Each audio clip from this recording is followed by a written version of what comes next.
সোমবার দুপুরে টাঙ্গাইল সদরের করটিয়া ইউনিয়নের রওজাতুল কুরআন বালিকা মাদ্রাসায় এতিম শিশুদের অনুদানের কথা বলে বোরকা পরিহিত এক মহিলা প্রবেশ করে। তবে সেই মহিলার কথা বলার ধরনে সন্দেহ হয়।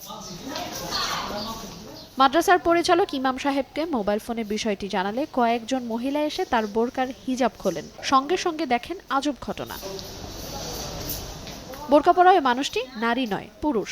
এক পর্যায়ে আশেপাশের লোকজন এসে তাকে আটক করে। স্থানীয়রা তাকে গণধোলাই দেওয়ার চেষ্টা করে, তবে পুলিশ তাকে উদ্ধার করে হেফাজতে নেয়। আমি এই ছেলের বাবা, আমি তো কর্মব্যস্ততা থাকি, আমার ওখানে ওয়ার্কশপ।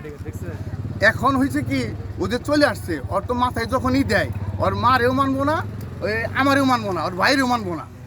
ও যেভাবে ওই সুইটা ওখান থেকে কই যায় আমরা নিজেরা ভাই বলতে পারি না। একজন পুরুষ লোক নাকি বোরকা পরে মাদ্রাসায় ঢুকছে, তাকে সন্দেহভাজনভাবে বোরকা পরা অবস্থায় আটক করে রাখছে।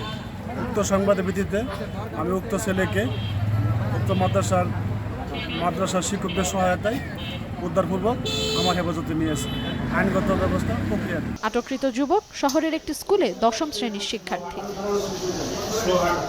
সময় সংবাদ, টাঙ্গাইল।